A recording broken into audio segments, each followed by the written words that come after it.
Voilà, bonjour à chacun. Oh, normalement, vous êtes plus nombreux à me dire bonjour parce que j'ai pas eu le temps de saluer tout le monde. Bonjour. Voilà, très heureux d'être avec vous ce matin pour partager ce temps dans la communion fraternelle, pour célébrer le Seigneur ensemble, comme nous venons de le faire encore avec ce merveilleux chant. Et je viens de dire à Georges, à la fin de ce culte, on va le reprendre. D'accord ? Voilà, on va sortir aussi avec la joie de l'Éternel dans notre cœur. Et puis, c'est aussi ces paroles que nous venons d'entonner, même si c'était en mauricien, ça entre étroitement dans le sujet aussi de ce matin. Mais avant cela, donc nous sommes heureux, mon épouse, les enfants et moi-même, d'être avec vous ce matin. Ça a été un petit peu un combat pour parvenir jusqu'à vous, je dois vous l'avouer, d'accord, avec pas mal de difficultés. Mais je suis sûr au fond de mon cœur ce matin que le Seigneur a une parole à communiquer à l'église de Sainte-Suzanne. D'accord ? Souvent, il y a des obstacles qui se dressent devant nous, il y a des embûches qui sont là. Mais c'est parce que le Seigneur, il veut faire éclater sa gloire. Et le malin, l'ennemi, il cherche toujours à nous déstabiliser, à nous faire sortir parfois même de nos gonds. Il met des pensées en nous, il met même des freins, parfois même sur notre route, et parfois c'est même géographique, c'est même physique. Mais je suis sûr que le Seigneur, ce matin, il veut faire encore éclater sa gloire. Alors, je bénis le Seigneur d'être avec vous ce matin et de partager encore la parole du Seigneur. Je remercie aussi votre pasteur pour son invitation. Ça fait un petit moment déjà qu'il m'avait invité. Voilà, mais avec les dates, avec les demandes aussi de visite dans l'île avec les autres pasteurs, ça a été un petit peu difficile, mais on a réussi à programmer une date. Ça a été le 10 mars. Alléluia, c'est aujourd'hui. Alors merci Georges pour cette opportunité que tu me donnes de pouvoir encore exercer le ministère de la parole au milieu de l'Église, au milieu des rachetés de l'Éternel. Ce n'est pas la première fois que je prêche à Sainte-Suzanne. Voilà, j'avais prêché à l'époque, c'était en 2000, ça devait être en 2006 ou en 2007, d'accord, lorsque le pasteur David van der Straten était là. J'étais en vacances à l'île de la Réunion et je crois que c'était un lundi soir, c'était un soir de semaine pour une réunion de prière, d'édification. Et puis j'avais prêché la parole du Seigneur, donc je me souviens, ça fait déjà un petit moment, hein, voilà. Et puis avec mon épouse, nous avons quand même vécu 15 ans en métropole, nous avons pu exercer aussi le ministère pastoral dans ce beau pays de France, et puis ça fait 4 ans maintenant que nous sommes entrés à l'île de la Réunion et nous servons le Seigneur sur la ville du Tampon, comme cela a été énuméré tout à l'heure avec les frères de cette région. Nous l'avons chanté tout à l'heure. Alors depuis le début de ce culte, il y a des mots qui ont résonné dans ce lieu, tels que la résurrection. Je ne sais pas si vous avez été attentifs aux paroles qui ont été projetées juste derrière moi. Nous avons aussi chanté le Dieu des miracles. Alléluia. Tout est possible même, nous l'avons chanté aussi. Le Dieu de l'impossible, à celui qui croit, nous l'avons aussi confessé dans ce lieu. On a même chanté à un moment donné, à ta voix, tout ce qui était mort reste dans la mort.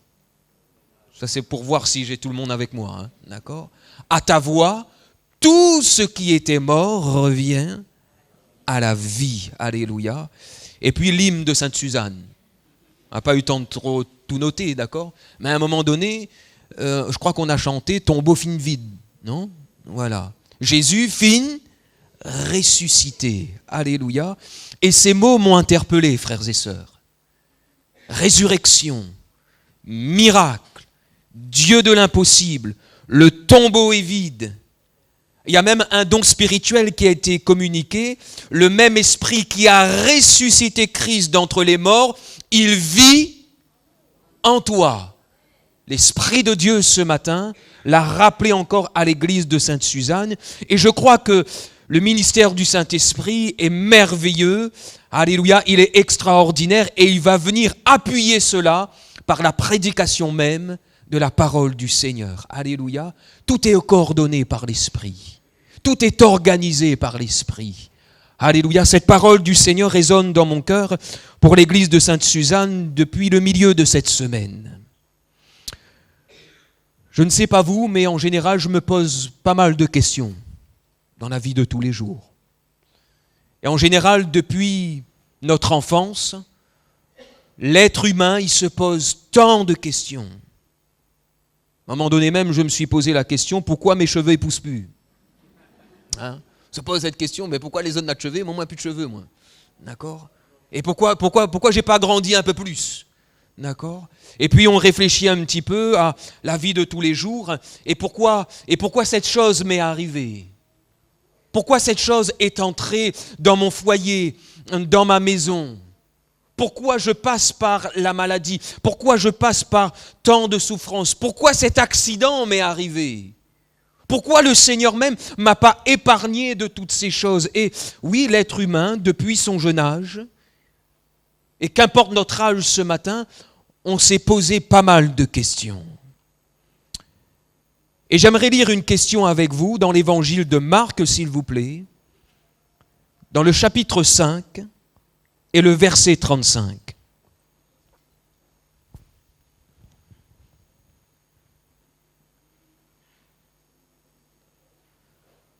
Une question a été posée dans un contexte bien précis. Nous allons juste lire, pour gagner du temps, Marc chapitre 5 et le verset 35. Ce verset est aussi projeté, on le lit ensemble. Comme il parlait encore. Jésus parle. Et Jésus parle encore ce matin. Et il continuera toujours de parler. Survint de chez le chef de la synagogue des gens qui dirent « Ta fille est morte. » Il n'y a absolument plus rien à faire. Pourquoi importuner davantage le maître? Pourquoi encore, en réalité, faire appel à Jésus? Pourquoi dire à Jésus encore de venir? Puisqu'on se pose pas mal de questions. Il serait bon qu'on se pose 3 questions ce matin. Et peut-être que vous pouvez répondre avec moi ou même dans votre cœur pour celles et ceux qui connaissent les Saintes Écritures, les miracles de Jésus dans les évangiles. Qui pose cette question? Pourquoi importuner le maître? Qui pose cette question? Deuxième question, puisqu'on aime se poser des questions, à qui s'adresse cette question? Et enfin, quel est le mobile de cette question qui semble en réalité arriver à l'improviste?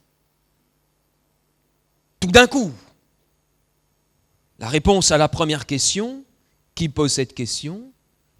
Les gens qui étaient chez un homme nommé Jairus. À qui s'adresse cette question? À cet homme-là, Jairus. Quel est le mobile de cette question qui arrive à l'improviste? Sa petite fille de 12 ans venait de mourir. J'aimerais voir ce qui se passe autour de cette question, autour de cette lecture que nous venons de faire. Alors il faut remonter depuis Marc chapitre 5, voire même le verset 1er. Mais je n'ai pas le temps. Je vais m'arrêter en réalité à partir du verset 21. Jésus regagne l'autre rive, il est resté quelques heures, peut-être même une journée, voire plus, mais pas plus de 2 jours, dans ce pays des Gadaréniens. Il venait de délivrer un homme qui était possédé par des esprits impurs. À l'intérieur de cet homme habitaient environ 4-5 000, voire 6 000 démons. Lorsque Jésus va poser la question à cet homme, quel est ton nom? Il va dire, mon nom est Légion. Et lorsque l'armée romaine se nommait Légion, lorsque l'armée romaine disait que nous sommes Légion, il y avait environ au moins entre 4 000, voire même 6 000 soldats. Jésus, mon nom est Légion. Celui qui se tient devant toi, c'est un homme possédé de plusieurs démons. Et la Bible nous dit qu'au contact même de Jésus, Jésus va délivrer cet homme. Il va le rendre même dans son bon sens. Et puis Jésus va dire à cet homme, va dans ta maison et raconte aux gens de ta maison, aux membres de ta famille, tout ce que j'ai fait pour toi et comment j'ai eu pitié de toi ou encore compassion de toi. Et voilà que Jésus quitte Gadara, il monte dans la barque pour regagner l'autre rive, et lorsqu'il arrive de l'autre côté, une foule l'attend avec impatience. Et au sein de cette foule, tout comme nous ce matin, il y a, c'est vrai que elle n'est pas grande la foule, mais il y a quand même une foule ce matin. Au sein de cette foule, 2 personnes avec des situations quand même assez catastrophiques, des situations alarmantes. Un chef de la synagogue, celui qui s'occupait de l'organisation du culte dans la synagogue, veiller à ce que la loi de Moïse soit bien lue dans la synagogue, veiller que tout soit bien en place, que ce soit le chandelier, etc. Toutes les choses dans la synagogue. Voilà qu'un homme, chef de la synagogue, il avait des responsabilités, il était connu de tout le monde, certainement aussi des pharisiens et des scribes, les religieux de l'époque. Et voilà que cet homme, chef de la synagogue, avec des responsabilités, nommé Jairus, il vient voir Jésus. Il aperçoit que Jésus est au sein de la foule. Et voilà que lorsqu'il est au contact de Jésus, juste devant Jésus, la Bible nous dit même qu'il va se jeter aux pieds de Jésus, un chef de la synagogue, des responsabilités, celui qui est le haut placé, le chef. Il se jette aux pieds de celui que la Bible appelle le chef même de l'Église. Le chef, entre guillemets, si je peux m'exprimer ainsi, le chef de la création, le premier-né de toute la création, Jésus-Christ, le Fils de Dieu. Il se jette aux pieds de Jésus et puis il va faire une prière. Et écoutez bien sa prière.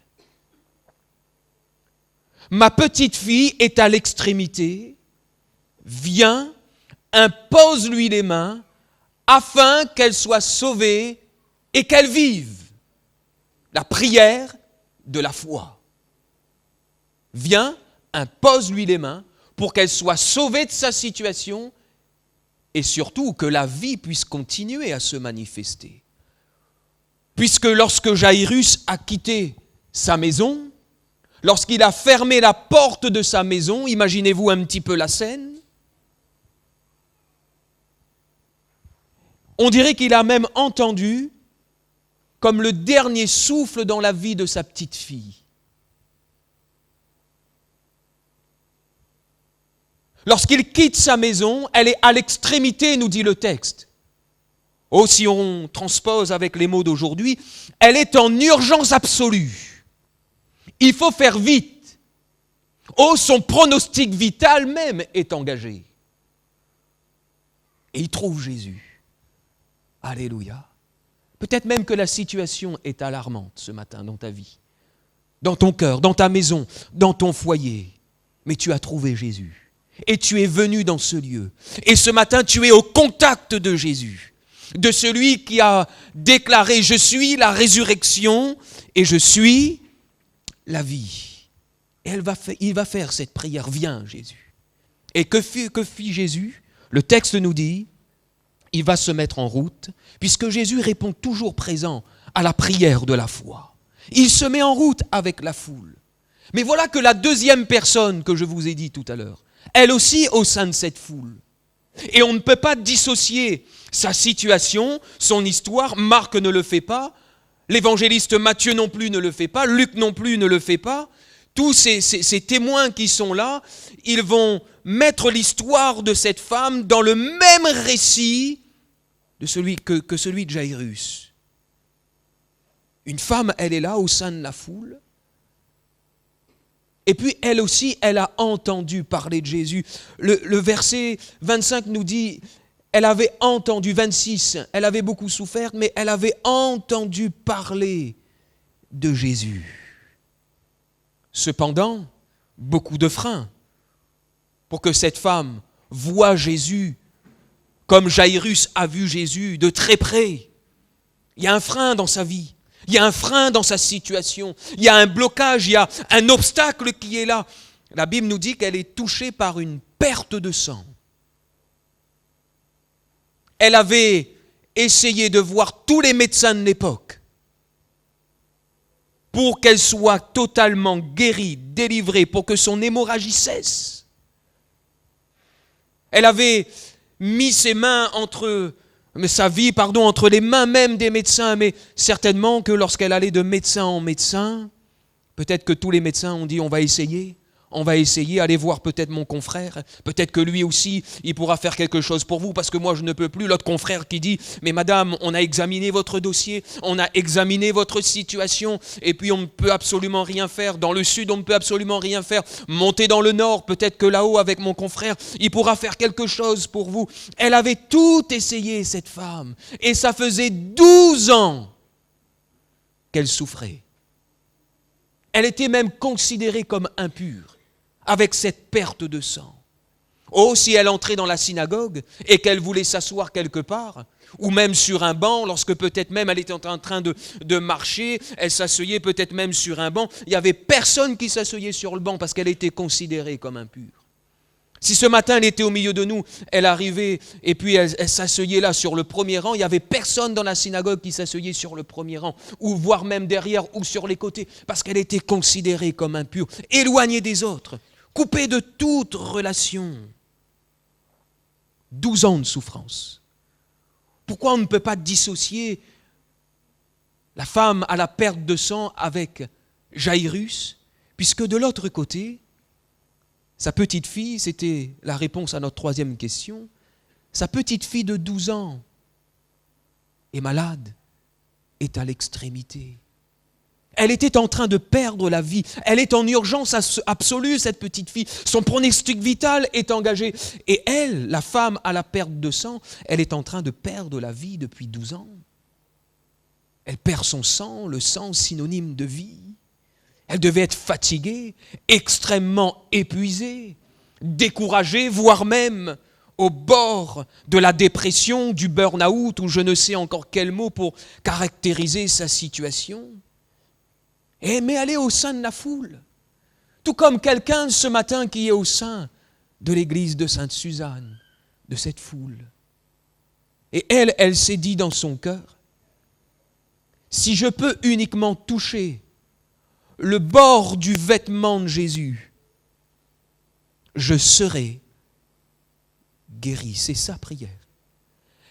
Elle n'attend pas que Jésus vienne la toucher, vienne à sa rencontre. Elle-même, elle fait cette démarche de foi dans son cœur.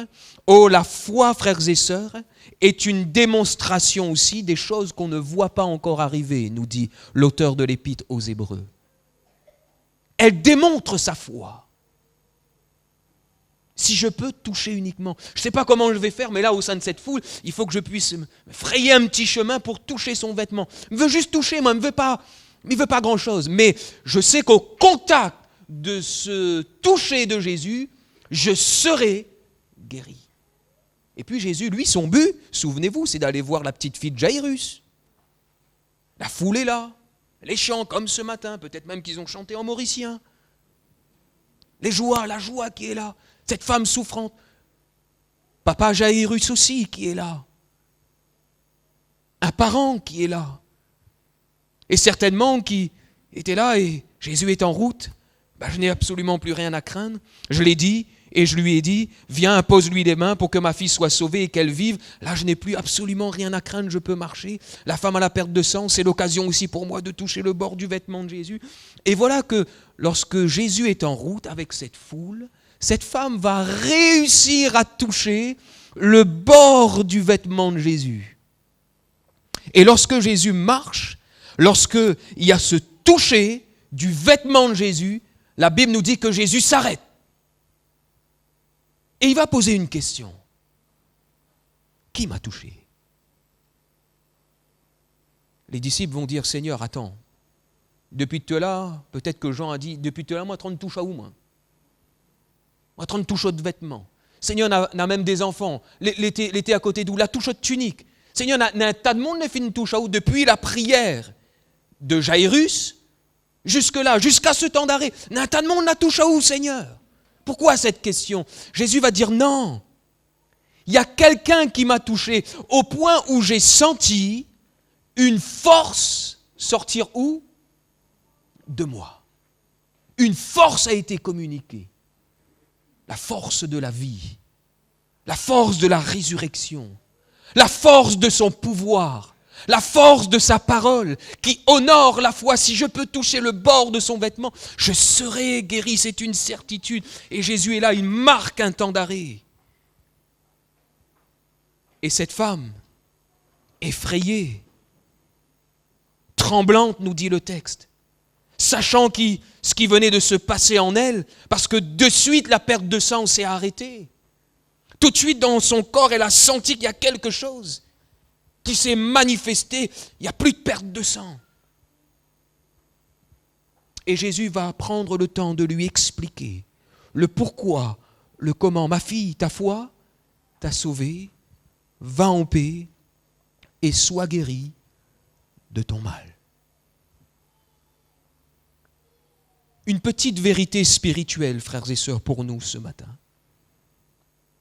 Pour quelqu'un, peut-être même qui a quelques notions sur le Christ Jésus. Comme cette femme à la perte de sang, Jésus voudrait que tu le touches avant qu'il vienne te toucher. Il voudrait que tu le touches avant qu'il vienne même te toucher ton corps, toucher ta situation, certainement qui est morte, ta vie qui est complètement comme morte. Il y a des situations qui sont là, qui t'attristent depuis même ton enfance et c'est très compliqué pour toi. Jésus voudrait que tu le touches comme cette femme à la perte de sang, avant qu'il vienne te toucher. Pourquoi? Parce qu'il honore toujours la foi. Alléluia. Et ce matin, comment toucher Jésus? Par la foi, par sa parole. En disant, Seigneur, je ne comprends peut-être pas tout. Seigneur, ma situation, oui, elle est encore là. Mais je crois, Seigneur, et je place ma confiance dans ce qui est en train de prêcher ce matin. Jésus s'arrête. Jésus n'a pas encore repris sa marche. Et on l'a lu ensemble. Comme il parlait, encore. Jésus marque son temps d'arrêt. Et puis, allez, je fais comme dans Léo.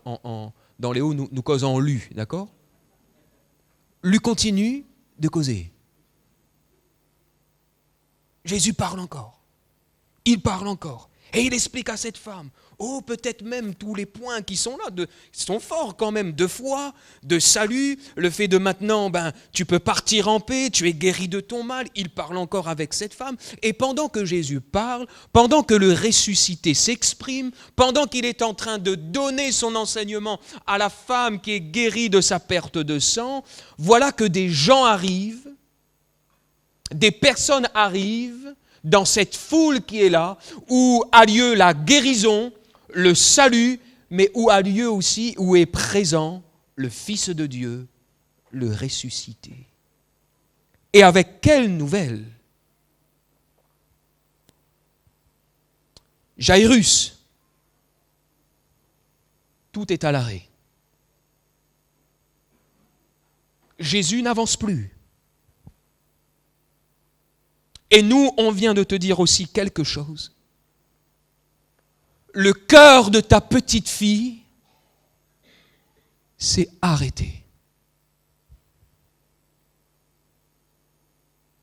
Le cœur de ta petite fille s'est arrêté. Lorsque nous avions quitté ta maison, toi, il y avait encore le souffle.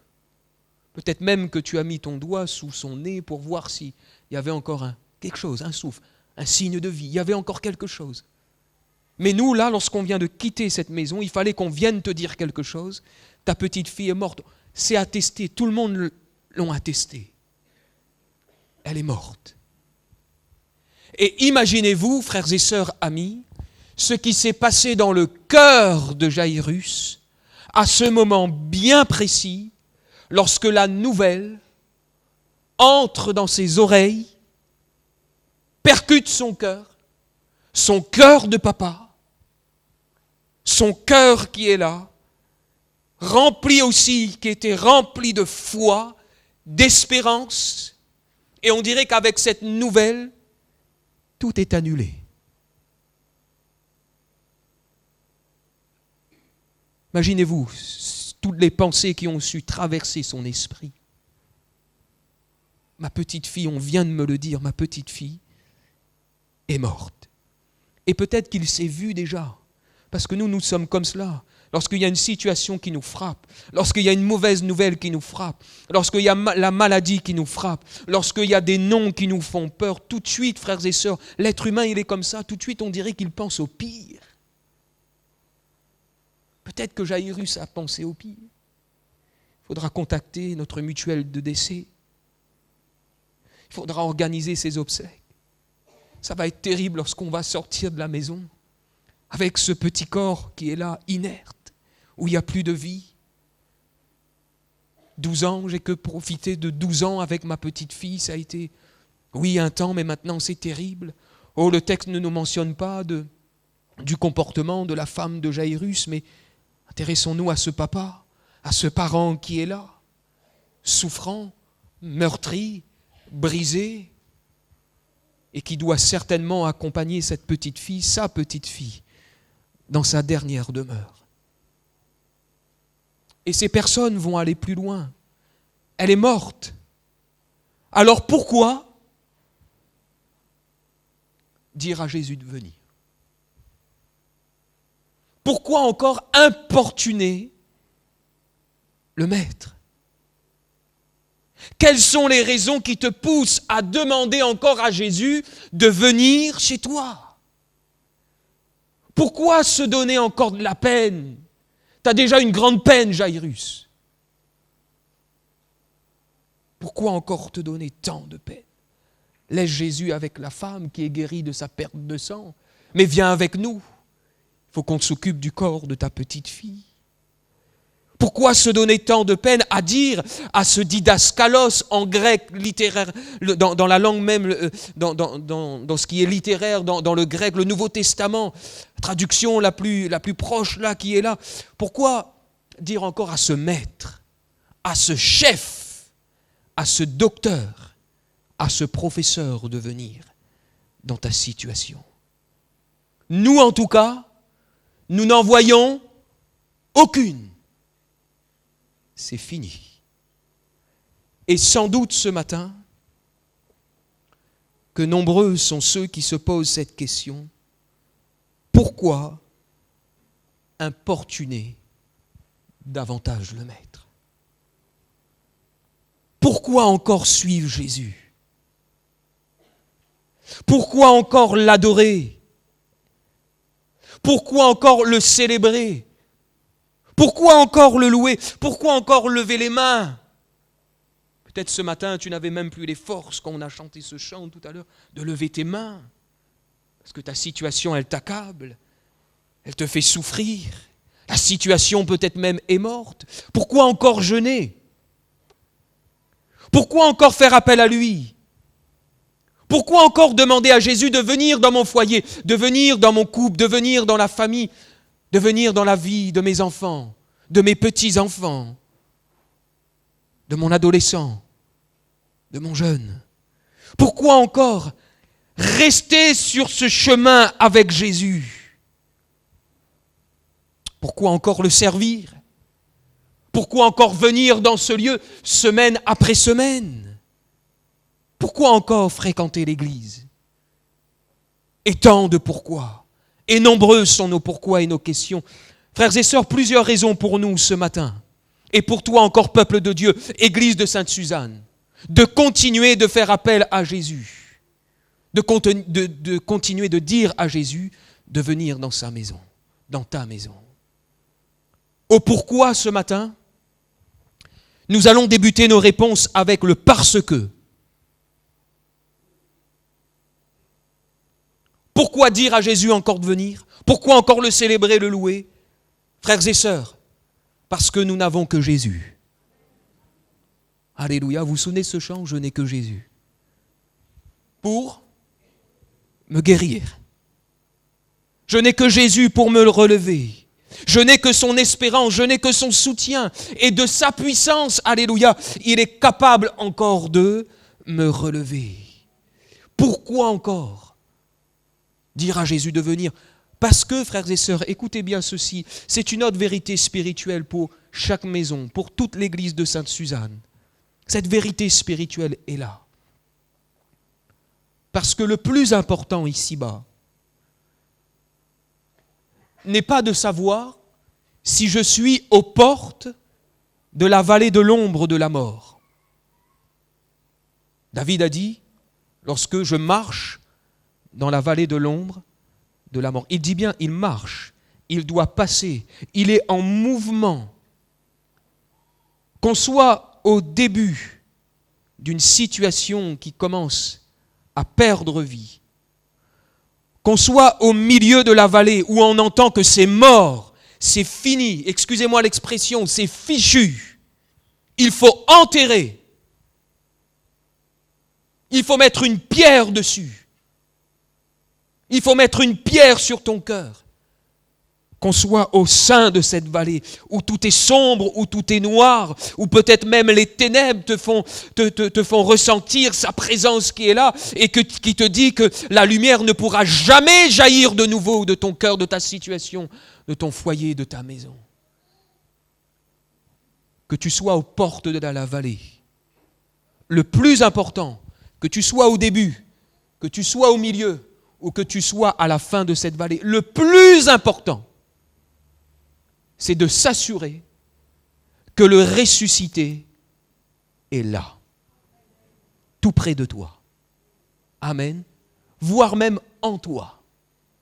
L'Esprit qui a ressuscité Christ, l'Esprit nous l'a dit ce matin, l'Esprit qui a ressuscité Christ d'entre les morts, il vit en toi. Jairus n'a pas pris les jambes à son cou pour dire, Jésus, mais quitte, mais ça va. Il court. Et il court en pleurant.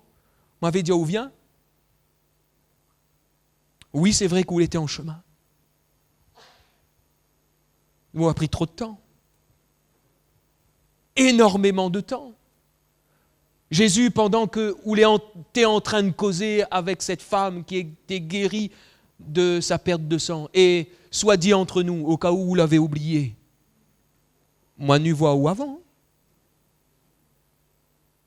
Et peut-être que ça fait longtemps que tu pries, longtemps que tu intercèdes, longtemps que tu pries pour une résurrection dans ton foyer, dans ta maison, dans ta propre vie, qui est la vie qui se manifeste, ça fait longtemps. Et voir peut-être que les autres qui découvrent la vie de Jésus, on dirait que il passe avant nous. Je ne sais pas si vous avez remarqué, mais il faut beaucoup de patience, surtout lorsqu'on attend son tour, soit pour acheter une petite barquette, ou pour attendre son pain, ou lorsqu'on fait les courses, lorsque le monde y coupe vent. Ou pour attendre bien, et puis un monde y dit Seigneur, heureusement nous les chrétiens, des fois, mais il y a Gassaou quand même au fond. Et parfois, spirituellement, c'est un petit peu comme cela. On est un petit peu agité, un petit peu agacé. Oh, l'autre il prie, l'autre il dit au pasteur de venir prier, et puis le Seigneur il opère un miracle, et nous sommes encore là.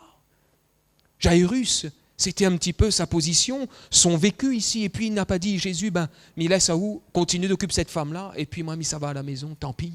Non, Jairus n'a pas baissé les bras. Non, Jairus voulait rester au contact de Jésus. Et peut-être même qu'à un moment donné, il était tenté de repartir dans sa maison. Mais voilà qu'il y a eu une parole de Jésus. Pourquoi encore dire à Jésus de venir dans nos maisons, dans nos situations qui sont mortes? Frères et sœurs, parce que Jésus aura toujours la parole qu'il faut, le chant qu'il faut, la prédication qu'il faut, le don spirituel qu'il faut. Amen. Le verset qu'il faut peut-être qui arrive sur ton smartphone parce qu'il y a quelqu'un qui pense à toi et que le Saint-Esprit a mis dans son cœur un verset, une parole du Seigneur. Oh, tu écoutes la radio et puis là tu entends le matin lorsque tu conduis ou tu es chez toi, tu entends une parole du Seigneur qui t'est communiquée. Le Christ Jésus, le ressuscité, aura toujours une parole. Donc oui, continue de dire à Jésus de venir. Et quelle a été la parole de Jésus pour Jairus? Jairus, attends. Mais Jésus. Et souvent dans les évangiles, il est mentionné ce petit mais, cette conjonction de coordination-là. Moi j'aime bien les mais dans les évangiles. Vous voyez quand il y a un mais là, Quand Jésus met un « mais », c'est pour quelque chose de bon. Mais Jésus, il va tenir compte de la réalité, de la situation. Ta petite fille est morte, ok. Mais le texte nous dit, mais Jésus, sans tenir compte de ses paroles. D'accord ? Il tient compte de la situation. Il console Jaïrus. Il est là, il veut que Jaïrus reste au contact même de sa puissance. Mais Jésus ne tient pas compte des paroles. Et ce matin, il y a des paroles dans lesquelles tu dois absolument ne plus croire. Peut-être qu'on t'a dit, va voir ceci, va voir cela. Peut-être même il y a des personnes de ton entourage, de ton travail, qui te disent, oui, mais pratique un petit peu de ceci, pratique un petit peu de cela. Peut-être même il y a des personnes qui sont en train de te décourager dans ton travail. Peut-être même les membres de ta famille qui disent, mais oui, mais où sont encore la mission, nanana, nanana. Et puis, mais Jésus, ce matin, il te dit, il ne faut pas tenir compte de ces paroles. Tiens compte de ces paroles à lui. Et Jésus dira à Jaïrus, au chef de la synagogue, le texte dit bien, au chef de la synagogue, d'accord ? Sans tenir compte de ces paroles, Marc aurait pu mettre, Jésus dit à Jaïrus, mais on dirait que, frères et sœurs, il y a comme un combat de chefs. Il dit au chef de la synagogue, Jésus qui est le chef, alléluia, même de la foi. Il est le chef, il domine sur toute chose. Tout pouvoir lui a été donné dans le ciel et sur la terre. Cela a été énuméré tout à l'heure dans une prière de louange et d'adoration. Il est le chef. Et il se tient devant ce chef religieux qui est là, chef de la synagogue. Ne crains pas, mais crois seulement. Crois. Et puis Marc ajoute, c'est terrible quand même la situation, le seulement. Dans le deuil, seulement. Le fait d'entendre cette parole négative, remplie de mort, crois seulement. Il est le Dieu des miracles. Il est le Dieu des prodiges. Ne voudrais-tu pas là, alors que le message de la parole est prêché ce matin, comme nous l'avons chanté tout à l'heure, réitérer ces paroles dans ton cœur, dans ton âme, dans ton esprit, dans ta situation. Seigneur, je crois. Dis au ressuscité que tu crois. Alléluia, parce qu'il y a encore une autre raison de dire à Jésus de venir dans ta maison, dans ton foyer. Oui, il y a une parole qui est communiquée. Frères et sœurs, et je le crois de tout mon cœur. Jaïrus voulait absolument que Jésus vienne dans sa maison. Si Jésus ne vient pas dans ta maison, si Jésus ne vient pas accomplir le miracle là, dans ta maison, ça risque de devenir très compliqué. Et je termine avec cette dernière raison. Pourquoi dire encore à Jésus de venir ? Écoutez bien ceci. Toi qui pries depuis des années, voici ce que l'Esprit de Dieu veut te communiquer ce matin. Est-ce que tu es prêt à entendre ? Pourquoi importuner encore davantage le Maître ? Parce que Jésus, le ressuscité, le Fils de Dieu, le chef de toutes choses, il n'enterre jamais nos sujets de prière. Il n'enterre jamais nos sujets de prière. La prière qui est faite avec la foi. La prière qui vient à sa rencontre. La prière qui émane dans un cœur, oui, peut-être souffrant. Situation morte, oui, ok, mais il y a la foi qui est là. Il y avait de la foi dans la vie de Jaïrus, dans sa prière. Viens, impose-lui les mains, elle sera sauvée, elle sera guérie. Et puis on dirait que sa foi, à un moment donné, lorsqu'il a entendu ces paroles désastreuses, avait besoin d'être revitalisée, fortifiée. Ta foi ce matin a besoin d'un électrochoc. Ta foi ce matin a besoin de reprendre vie. Elle a besoin d'une résurrection. Et l'Esprit de Dieu te communique cette pensée. Il n'enterre jamais les sujets de prière qui sont faits avec foi, qui sont faits avec foi. Alléluia. Le diable veut enterrer. Le diable veut mettre la pierre devant le tombeau. Le diable veut rouler la pierre en disant c'est fini. Qui va même ôter cette pierre ? Le diable voudrait, oui, qu'on fouille le trou le plus profond pour dire que c'est fini, c'est tassé maintenant, on peut remplir de terre et on remplit de terre et on remplit de terre et ça fait des années que tu as pris ce sujet de prière, que ce soit pour ton fils qui s'est éloigné de Dieu depuis des années, que ce soit pour ta fille, ou pour ton mari, ou pour ton épouse, ou pour un être cher qui est là, ou peut-être même ta situation de maladie, elle est alarmante, il y a des choses qui se passent, peut-être même ton couple, on a placé ton couple dans le tombeau, et on a mis la terre dessus, tout le monde a dit c'est fini, et ces mots résonnent dans ton cœur, c'est fini, et c'est fini. Oh, ce matin, le Saint-Esprit,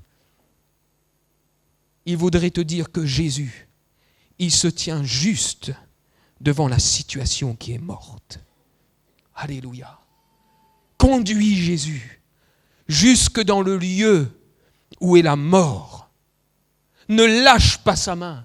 Tu es dans la vallée de l'ombre de la mort, mais saisis sa main et continue d'avancer. Et dis, Jésus, c'est là où ma situation est morte. Tu as souffert depuis ton enfance. Tu pleures depuis ton enfance. Tu as certainement perdu un parent. Il y a comme une déchirure qui s'est faite dans ton cœur. Et tu pleures, il y a un chagrin, une tristesse profonde qui est là. C'est mort, et c'est mort. Dis à Jésus, je veux te conduire jusqu'où il y a la mort. Parce que c'est là, frères et sœurs, que la résurrection peut se manifester. Pourquoi encore importuner le Maître? Frères et sœurs, dernier mot de la fin. Parce que lui-même a vaincu la mort. Alléluia. Il est ressuscité. À la fin de ce mois, nous allons célébrer la Pâque, mais tous les jours, c'est Pâque pour nous. Alléluia. Tous les jours, c'est un jour de résurrection.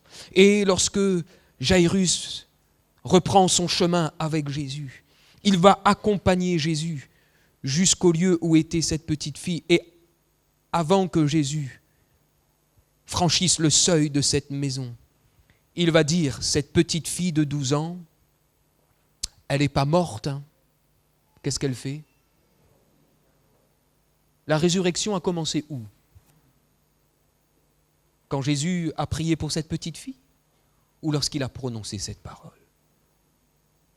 Ta petite fille, Jairus, t'inquiète pas, elle dort. Alléluia. Et là, dans ce lieu, au contact de la parole même du Seigneur, la résurrection est en train de se manifester. Alléluia, j'en suis convaincu, frères et sœurs, je suis persuadé au plus profond de mon cœur. Alléluia, il est le Fils éternel de Dieu, la résurrection et la vie. Alléluia, nous allons fermer nos yeux quelques instants. Alléluia, et j'aimerais prier le Seigneur. Alléluia, certainement cette parole du Seigneur est pour quelqu'un ce matin. Alléluia, beaucoup de questions, beaucoup de larmes, beaucoup de luttes, beaucoup de combats, beaucoup de mauvaises nouvelles, beaucoup de frustrations, beaucoup d'épreuves, peut-être même beaucoup de situations mortes. Alléluia. Garde la parole que le Seigneur t'a communiquée ce matin. Et j'aimerais prier pour vous. Si vous avez un besoin, si tout est mort, si peut-être que toi-même, tu as enterré ton sujet de prière. Tu as dit, m'y prie plus. Et puis à un moment donné, quand le Seigneur voudra exauce à moi, va exauce à moi. M'y prie plus, pour ça, le Seigneur, il connaît. Non. Peut-être là qu'il faudrait que toi-même, tu puisses déterrer ce sujet de prière et le Saint-Esprit te dit, non, reprends le sujet de prière. Et il va ramener à la vie. Si tu es dans le besoin, lève-toi à ta place et nous allons ensemble prier le Seigneur. Alléluia, quelques instants. Nos yeux sont fermés, nous sommes dans la présence de Dieu. Alléluia. Alléluia, dans le nom de Jésus. Et lorsque tu te lèves, c'est la résurrection qui se lève en toi. Alléluia. Crois-le ce matin de tout ton cœur. Crois même que lorsque tu vas rentrer chez toi, la situation va être changée. Est-ce que nous croyons dans le Dieu des miracles? Si tu crois dans le Dieu des miracles, lève ta main à ta place. Toi qui es debout, et peut-être même toute l'Église ce matin, nous pouvons ensemble le faire, frères et sœurs. C'est un temps de bénédiction. Ne passe pas à côté de cette bénédiction. Jairus a saisi la main de Dieu. La femme à la perte de sang a saisi le vêtement de Jésus. Et l'Esprit de Dieu ce matin est là. Il n'a pas oublié l'église de Sainte-Suzanne. Il ne t'a pas oublié, ma sœur, il ne t'a pas oublié. Il te voit, il te connaît. Alléluia. Il sait qui tu es. Alléluia. Il te connaît personnellement. Avant même ta naissance, les regards de Dieu étaient déjà sur ta vie. Dans le sein de ta mère, il te connaissait déjà. Alléluia. Alléluia. Faisons cette prière ensemble. Alléluia. L'Esprit de Dieu est là. Alléluia. Et l'Esprit qui a ressuscité Christ d'entre les morts, il amène à la vie ce matin. Confesse-le. Dis à Jésus, Jésus emmène la vie maintenant. Jésus manifeste ta vie maintenant. Alléluia, dans un corps, Seigneur. Seigneur, là où il y a la maladie maintenant. Seigneur, peut-être même cette maladie est en train de mener à la mort. Seigneur, il y a un être peut-être cher qui est là. Seigneur, en fin de vie, Seigneur, mais relève maintenant ce matin. Par la puissance même de ton nom, Jésus. Alléluia, Seigneur, relève un couple. Seigneur, relève un enfant. Relève un adolescent, relève un jeune. Alléluia, et que ta vie se manifeste. Dans le nom puissant de Jésus. Seigneur, viens aussi consoler le cœur, Seigneur, d'un papa. Alléluia, viens consoler le cœur d'un papa. Alléluia, Jésus. Alléluia, Jésus. Alléluia, si tu t'appelles Marius, Jésus te console ce matin. Jésus te console ce matin. Alléluia, Jésus. Jésus emmène la vie maintenant. Chère maman, Jésus te console. Cher papy, chère mamie, Jésus te relève. Alléluia. Alléluia. Dis merci à Jésus maintenant. Dis merci à Jésus maintenant. Alléluia. Il est le Dieu des miracles. Il est le Dieu des prodiges. Alléluia. Est-ce que nous pouvons simplement le chanter ensemble? Alléluia, ce refrain. Alléluia. Il est le Dieu des miracles. Alléluia. Alléluia. Il a accompli le miracle dans ta vie.